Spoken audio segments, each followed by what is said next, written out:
Jadi Kristen itu sebenarnya agamanya Yesus atau agamanya Paulus gitu. Menurut Umi gimana? Ya sekarang kalau kita melihat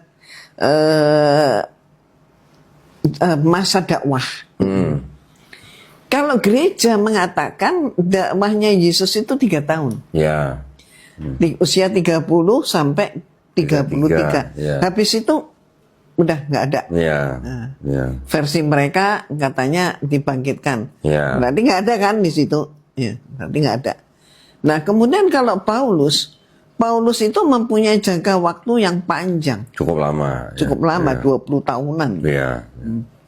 Nah kemudian kalau kita melihat secara seksama, apa aja sih ajarannya Nabi Isa alaihissalam ini? Ya. Nah, yang menarik adalah di dalam kalau bukunya kita ya, di dalam surat Ali Imran ayat ke-50 dikatakan Nabi Isa itu untuk membenarkan Taurat. Ya. Membenarkan Taurat. Loh, kenapa Taurat dibenarkan? Ya karena Taurat sudah diubah-ubah. Dan ayat-ayat Allah juga banyak sekali yang menyatakan bahwa mereka senang mengubah-ubah ayat-ayat Allah. Dan kemudian kalau kita lihat di Matius nih. Nah ini. Nah, kita lihat di Matius pasal 5 ayat 17 sampai 18. Ya. Nah itu dikatakan janganlah kamu menyangka, Yesus menyatakannya. Yesus ngomong nih, jangan kamu menyangka bahwa aku datang untuk meniadakan hukum Taurat. Ya. Paulus kan menyatakan Taurat itu sudah mati. Gitu. Yesus maksudnya. Ya kalau Paulus kan bilang si Taurat itu sudah nggak dipakai lagi. Oh ya, dibilang sampah. Sampah. Hukum Taurat adalah sampah. Nah, kalau Yesus mengatakan, jangan kamu sangka, aku datang untuk meniadakan hukum Taurat. Ya. Berarti misinya dia kan berbalik dengan misinya Paulus. Ini kan sudah berseberangan. Ya. Ya kan? Ya.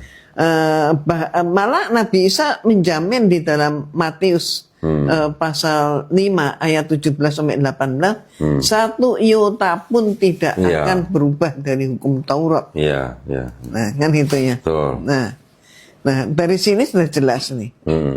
Bagaimana yang namanya Paulus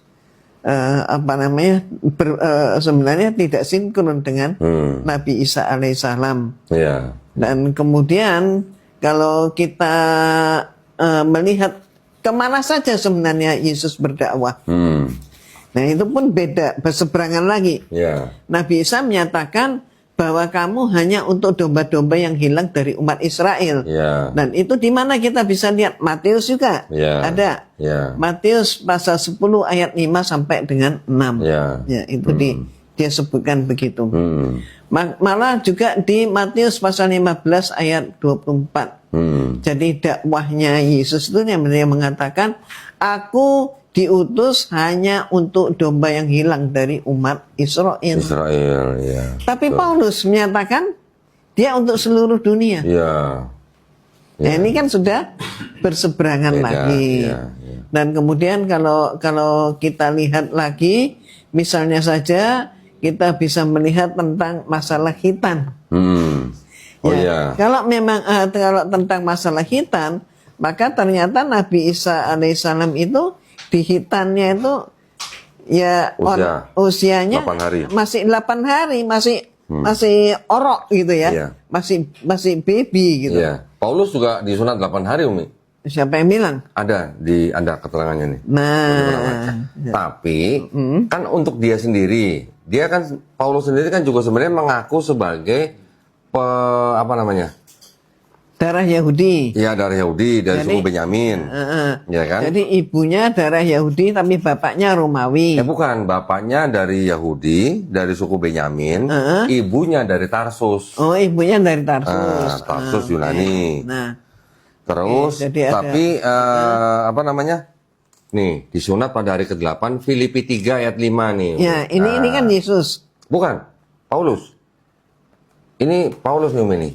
Jadi dia mengaku ya sama sebenarnya dia pengikut Taurat yang taat sebenarnya. Tapi ketika dia menjadi warga negara Romawi, bahkan menjadi kepala tentara Romawi yang mengejar-ngejar pengikut Yesus, membunuh dan segala macam. Kemudian setelah dia dapat surat dari imam besar untuk mencari pengikut Yesus di Damsyik, baru dia mengaku melihat cahaya, mendengar suara, terus mengaku bertobat gitu. Setelah bertobat itu dia menjadi pemberita tentang Yesus. Kita coba lihat. Malah ajaran Paulus itu menyatakan sunat atau tidak sunat itu bukan masalah. Justru malah, itu terjadi setelah Paulus mengaku bertobat, dia menjadi memberikan ide-ide baru.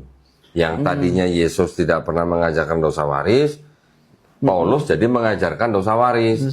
Dosa yang dilakukan oleh Adam dan Hawa menjalar kepada setiap manusia. Nah, untuk itu Paulus mengatakan bahwa hukum Taurat yang selama ini dia ikuti, dia berani mengatakan sudah dibatalkan dengan matinya Yesus di atas kayu salib. Jadi semua ditimpakan pada Yesus. Ya, jadi kalau Paulus sendiri sunat, Yesus sunat, ketika Paulus sudah mengajarkan bahwa hukum Taurat itu sudah dibatalkan dengan matinya Yesus di atas kayu salib, Paulus jadi bilang berbedanya begini, kamu kalau sunat, matinya Yesus di atas kayu salib malah jadi tidak berguna. Jadi yang berkembang di masyarakat kita, kebanyakan orang Kristen itu tidak bersunat. Kemudian ketika ditanya, kenapa kamu tidak bersunat? Ya, karena sunat itu sudah dibatalkan oleh Paulus. Karena sunat itu adalah budaya Yahudi. Jadi kemudian ya sunat di dalam Kristus. Nah ini betul. ada istilah sunat di dalam Kristus. Sunat hati. Sunat hati. Jadi fisiknya nggak usah sunat. Makanya orang Kristen juga nggak sunat. Gitu.